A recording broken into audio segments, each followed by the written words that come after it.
We turn now to a frightening trend in Ohio. Children disappearing in record numbers. According to the Ohio Attorney General's office, more than 1,000 children have been reported missing so far this year, with a large number of those disappearances happening in the Cleveland area. I'll be speaking with John Majoy, the president of the board of directors for Cleveland Missing, in just a moment. But first, correspondent Brooke Schaefer joins me live. Brooke, what else are we learning about what's happening there in Ohio? Well, Nicole, officials in Ohio have called these numbers both alarming and startling. We looked on the website for the Ohio Attorney General today and found that this month alone in the state of Ohio, about 160 kids have been reported missing. Again, that's just for the month of September. That is a disturbing number that follows a trend we have reported on here at News Nation when more than 30 kids went missing in just 2 weeks in May in Cleveland, Ohio.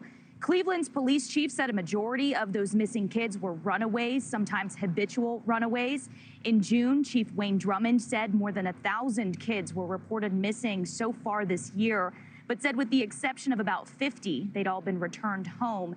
Even still, though, the chief acknowledged that missing children's cases in the Cleveland area alone were up about 20% this year. So the question, of course, why is it so high in Ohio? Here's former FBI agent and News Nation national security contributor Tracy Walder.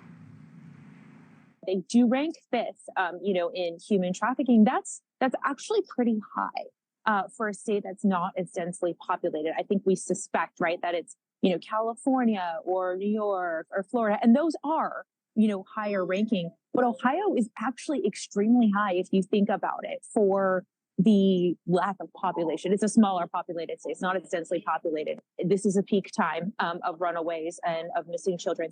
But then you also have the issue with how these are being reported and the fact that a lot of them are going unsolved. And that's huge. And to put this into some context for you as well, states like Georgia and North Carolina with similar populations to Ohio had on average about 600 missing child reports last year. That's according to the National Center for Missing and Exploited Children. Ohio, on the other hand, in 2022 had roughly 1,600 reports of missing kids. Ohio's Attorney General told a local news station in Cleveland that these numbers are, of course, alarming. He said that they could be because of inconsistencies in reporting or even